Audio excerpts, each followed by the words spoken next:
देखिए मैंने इसमें ये करा कि ये 3 वोल्ट के साथ में ये वाला जो है रेसिस्टेंस ये सीरीज में है और ये वाला कॉम्बिनेशन ये सीरीज में है। तो इसका मतलब यहाँ पर करंट आ ही जाएगा और इस पूरे कॉम्बिनेशन में भी करंट आ ही जाएगा। लेकिन यहाँ पर आते ही ये देखेंगे कि इस कॉम्बिनेशन में क्या है, दोनों पैरेलल में कनेक्टेड है। तो ये जो आई यहाँ पर जा रहा है ये यहाँ डिस्ट्रीब्यूट हो गया I1 और I2 में।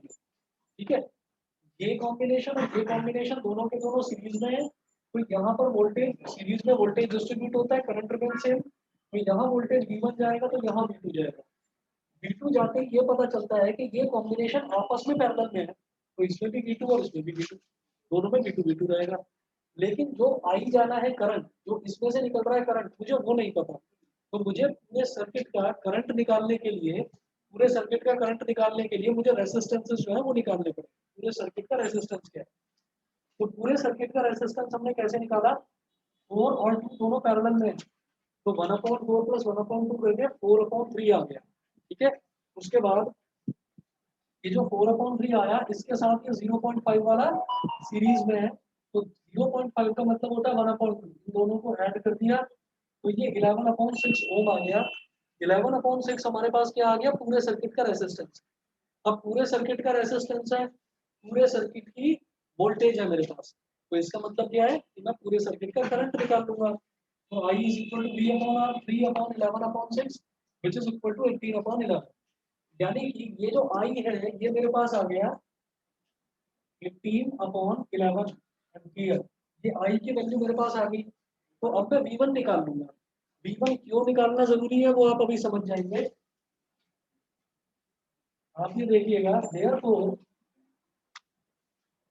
ये जो V1 है, V1 is equal to I into 0.5, I into 0.5। बेटा I कितना आया था, 18/11, 0.5 का मतलब 5/10, 1/2 और 2 9 जा, तो ये हो गया 9/11 वोल्ट। तो V1 हमारे पास आ गया 9/11 वोल्ट। तो इसका मतलब अब जो V2 है वो V2 मेरे को पता चल जाएगा कैसे, कि V1 प्लस V2 3 वोल्ट की तो बराबर होगा। समझ गए। तो अब मैं क्या करने वाला हूँ,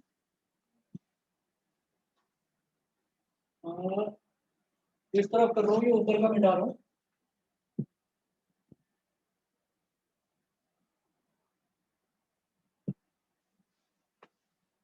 V1 प्लस V2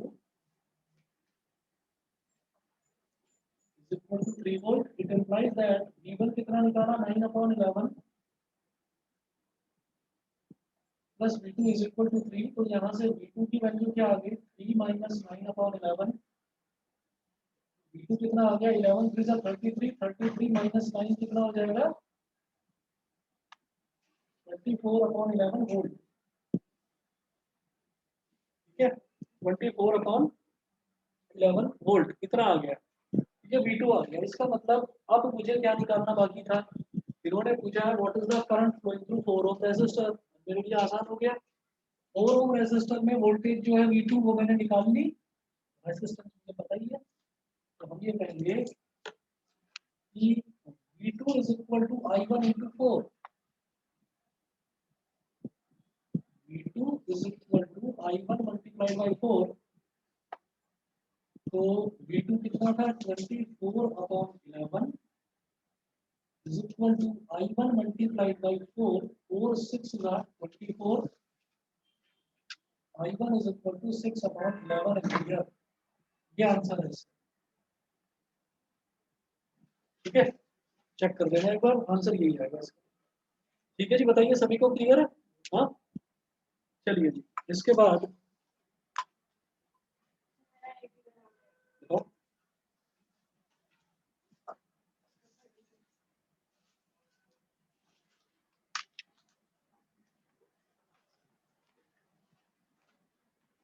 देखिए जी, ऐसा होता है कि हम ना, जैसे सम ऑफ एन टर्म्स है, तो सम ऑफ एन टर्म्स अभी मैंने कराया नहीं है लेकिन मोस्टली आप बच्चे जानते होंगे। तो सम ऑफ एन टर्म्स का क्वेश्चन है ये, और इधर क्वेश्चन नोट कर रहा हूँ।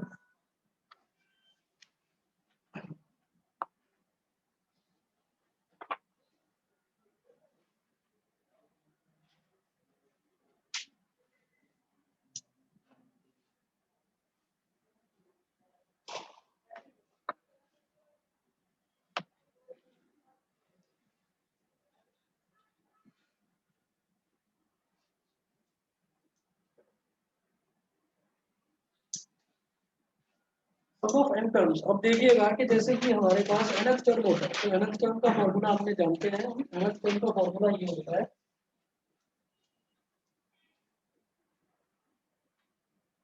nth टर्म का मतलब ये है कि n की जगह कुछ भी रखो, 4 रखो, an यानी कि a4 रखा तो वो क्या हो गया फोर्थ टर्म, 5 रखा तो फिफ्थ टर्म, 6 रखा तो सिक्स टर्म, 7 रखा तो सेवंथ टर्म। ऐसे ही अगर ये बोला जाए कि सम ऑफ n टर्म्स, तो Sn इज इक्वल टू होता है बेटा n/2 ब्रैकेट में 2a plus n minus 1 into D. इसको बोलते हैं sum of N terms. Sum of N terms मतलब अगर 4 टर्म दे रखी है तो चारों टर्म को ऐड करके बता दो उनका सम कितना है। 50 टर्म दे रखी है तो 50 की 50 टर्म्स को ऐड करके बता दो उनका सम कितना है। अब आप ये देखिएगा, एग्जाम्पल देखता हूँ इसका, एग्जाम्पल देखकर ये चीज समझ में आ जाएगी।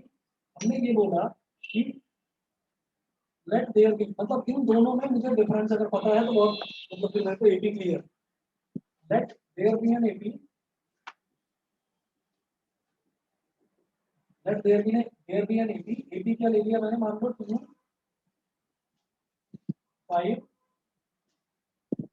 8 11 14 17 और 20। ठीक है, ये हो गया। अब आप ये देखिएगा इसमें कितनी टर्म्स है, 1 2 3 4 5 6 7, टोटल 7 टर्म्स। ठीक है, अगर आपसे ये पूछा जाए कि इसकी पांचवी टर्म बताओ, तो आप बताओगे 1 2 3 4 5, पांचवी टर्म तो 40 है ना, तो बता दिया 40। As per this formula a is equal to 2 है, कॉमन डिफरेंस कितना है, 5 माइनस 2 कितना हो गया 3। वो पूछ रहे हैं कि इसकी फिफ्थ टर्म बताइए, बेटा फिफ्थ टर्म क्या हो गई,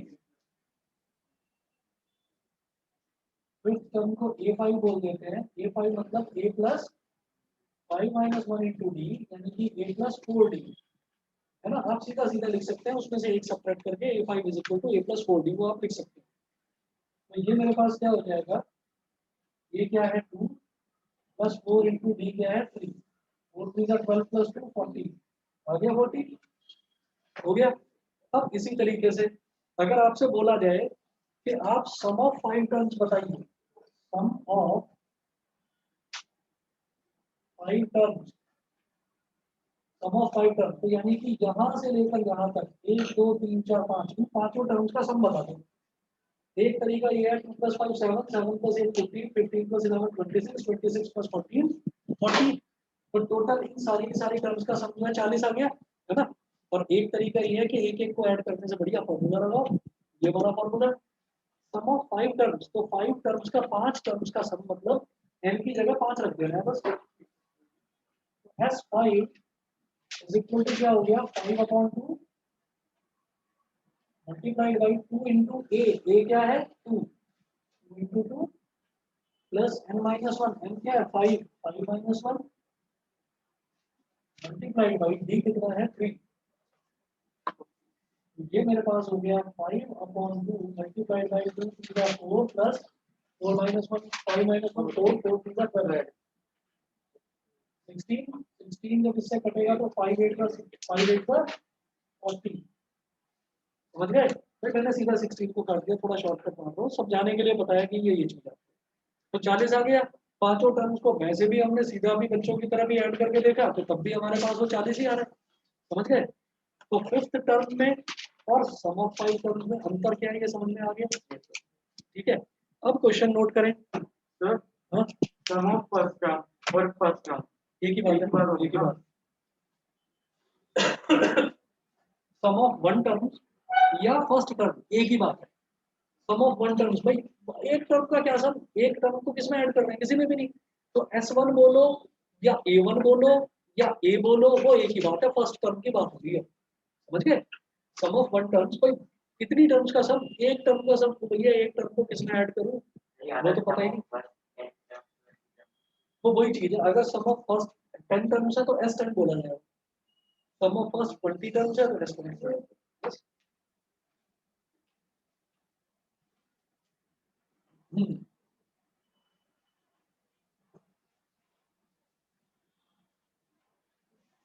नोट करेंगे question, if in an AP the sum of m terms, तुम्हारा वाला ही क्वेश्चन है,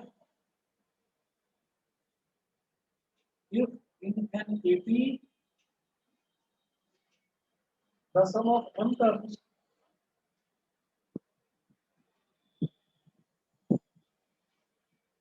the sum of m terms is equal to n,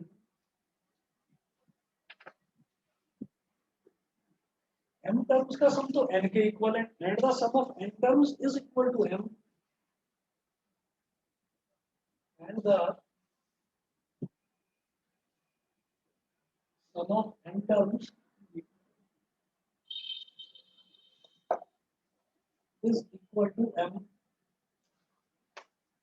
comma, then prove that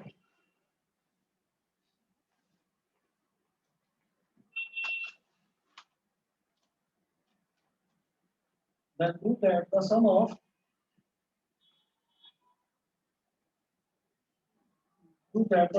m plus n terms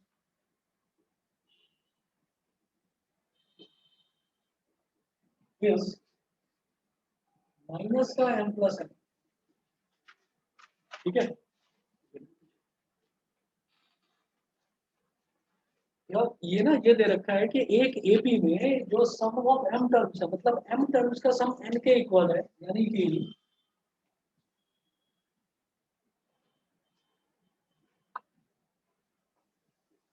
Sm is equal to n and Sn is equal to m।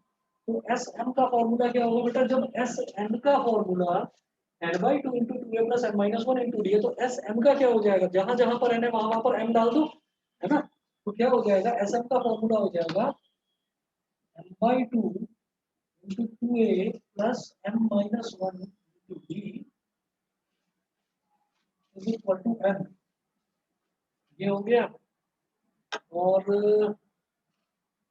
यहां से मैं क्या कर सकता हूं कि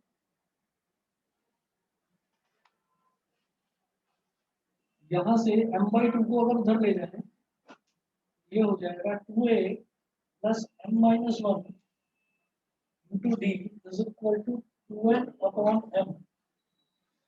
ये समझ गए कि नहीं भाई, 2 जो है वो तो n से मल्टीप्लाई हो गया और m यहाँ मल्टीप्लाई में था, ये डिवाइड में आ गया, 2n upon m। Equation number 1, sum of n terms is equal to m, यानी कि n by 2 into 2a plus n minus 1 into d is equal to m ले रखा है। ये क्या हो गया, 2a plus n minus 1 into d is equal to 2m upon n। ये हो गई इक्वेशन नंबर 2। इक्वेशन 1 और इक्वेशन 2, मैंने जानबूझकर ऐसा क्यों करा है, क्योंकि ये पूछ रहे हैं कि मुझे प्रूव करना है sum of m plus n terms बताना है। Sum of m plus n terms जो है वो निकालना बेहद आसान है, कोई दिक्कत नहीं है उसमें। ठीक, मुझे क्या करना है, अगर मान लो सम ऑफ n टर्म्स है, तो जहां जहां पर n है वहां वहां पर sum of m plus n terms में n की जगह m प्लस n रखता चला जाऊंगा बस। भाई Sn है मेरे पास, अगर वो पूछते हैं कि सम ऑफ 7 टर्म्स बताओ, तो आप n की जगह क्या रखते चले जाओगे, 7 रखते चले जाएंगे। अब वो क्या प्रूव कराने के लिए बोल रहे हैं कि sum of m plus n terms बताना है, तो जहां पर भी इस फॉर्मूले में n है वहां पर m प्लस n सब्स्टिट्यूट कर दो, खत्म। ठीक है, लेकिन मुझे ए भी तो पता होना चाहिए। ए पी पता होने के लिए मुझे दो चीज चाहिए बस, एक तो स्मॉल ए और एक स्मॉल डी, और कुछ नहीं चाहिए। ठीक है, तो अब आप ये देखिएगा, इक्वेशन 1 और इक्वेशन 2 है। इक्वेशन 1 में भी 2a है, इक्वेशन 2 में भी 2a है, सब्ट्रैक्ट कर दो, 1 में से 2 को सब्ट्रैक्ट कर दो या 2 में से 1 को, समझ गए। जो भी आएगा a और d वो m और n की टर्म्स में आएगा।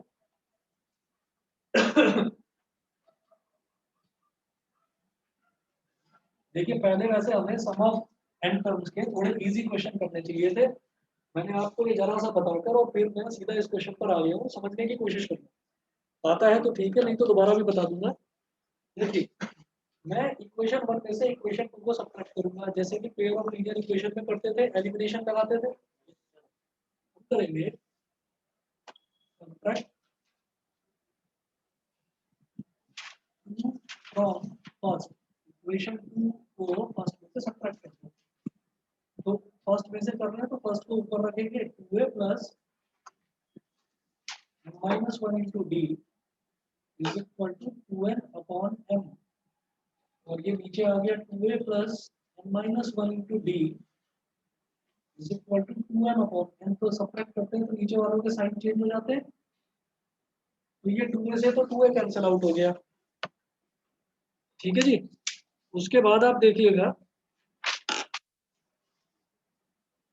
m minus one into d minus n minus one into d, तो ये ऐसे हो जाएगा m minus one into d minus n minus one into d is equal to 2n upon m minus 2m upon n।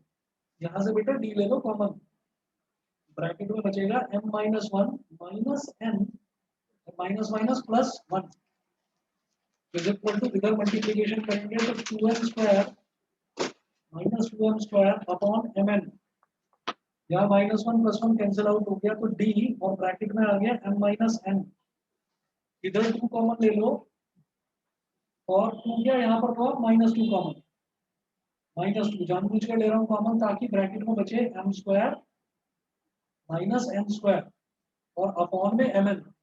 m square minus n square क्यों करा अभी बताता हूँ। भाई देखिए m और n ये दोनों मल्टीप्लाई हो जाएंगे, एलसीएम लिया n इसमें मल्टीप्लाई हो गया तो 2n स्क्वायर, m इसमें मल्टीप्लाई हो गया तो 2n स्क्वायर, तो 2n square minus 2m square, मैंने इसमें से जानबूझकर माइनस 2 कॉमन ले लिया। अगर 2 लेता तो ब्रैकेट में बचता m square minus n square, minus 2 common लिया तो अब बचेगा m square minus n square. तो सर अंदर का साइन चेंज नहीं होगा? वो तो क्या, अगर सिर्फ 2 लेता तो m square minus m square आता, माइनस 2 लिया तो m माइनस n आ गया, m square minus n square. समझ गए? ऐसा पता है क्यों करा है? ये m square minus n square को मैं लिखूंगा m plus n into m minus n, m minus n से m माइनस n कट जाएगा, ये हो गया d into m minus n is equal to minus 2, इधर लिखेंगे m minus n into m plus n upon mn, m minus n से m minus n cut गया तो d की वैल्यू क्या आ गई minus 2 into m plus n upon mn। ये समझ में आ गया कॉमन डिफरेंस? ठीक है। अब आपको स्मॉल a निकालना है, स्मॉल a कैसे निकालोगे? इक्वेशन 1 में डालो या इक्वेशन 2 में डालो, जिसमें आपका मन करे। ठीक है, क्या करेंगे, ये मिटा दो उधर से। सर आपने सर जब ये -2 कॉमन लिया, हाँ तो अगर आप -2 कॉमन लेते तभी तो वही आता। नहीं, वही तो देखो n square minus m square करते तो n minus m into n plus n आता, n माइनस m से m माइनस n कैसे काटता? तो वो मुझे पहले से ही पता था कि m square minus n square होगा तभी m माइनस n आएगा, तभी तो m माइनस n से m माइनस n बेटा, उसके बावजूद भी माइनस नहीं तो लेना पड़ता था, उसके पहले ही ले लिया। यहाँ तक क्लियर है? ठीक है, put this value in first.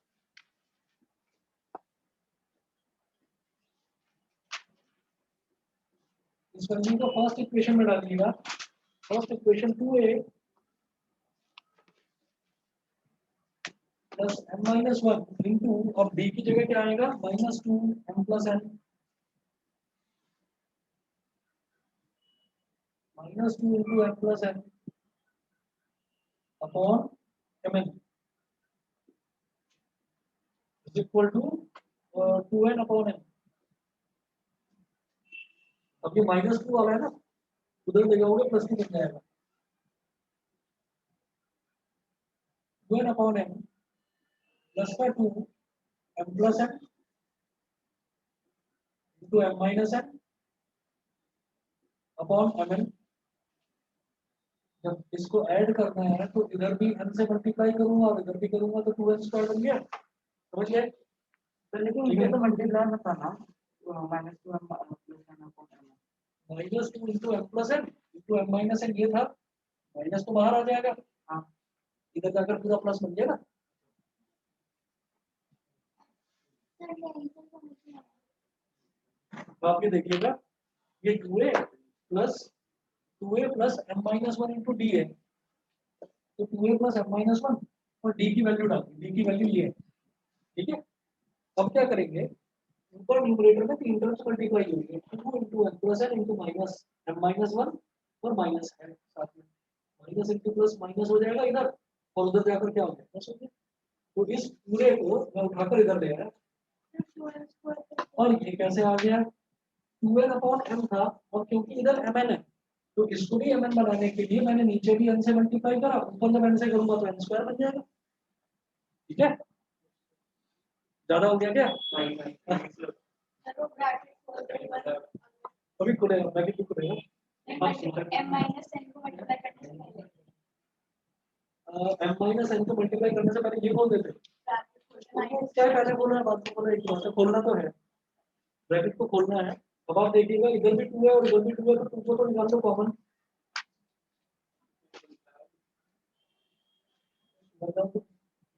तुमको ले लिया कॉमन, और ये हो गया m n और ये हो गया m स्क्वायर, 2 कॉमन ले लिया। अब इसको खोल दो, m इंटू m क्या हो गया बेटा, m square, m into minus 1 minus n, ये हो गया प्लस का m n और ये हो गया माइनस का n। इसको खोल के कुछ फायदा हुआ? फायदा नहीं हुआ, कटा ही नहीं कुछ, है ना। दोनों मत इसे खोलिए मत, इतना कर लो m plus n into m minus 1, बस इतना करिए, 2 से 2 काट दो तो ये a की वैल्यू आ गई। इतना कर लो, आगे अपना खुद करना, नहीं तो कल बताता हूँ। हाँ ठीक है, हमें 2 चीज चाहिए थी ना, a और d, a और d हमें मिल गई। अब sum of m plus n terms में जो Sn वाला फॉर्मूला है वहां पर n की जगह m प्लस n डालो, हो जाता है। ठीक है, नहीं तो मैं बताऊँ। जो वो पूरी वाली इक्वेशन है, प्लस के बाद आप पूरी उधर ले गए ना, हाँ पूरी उधर रैम भी तो इसी से लग रहा है।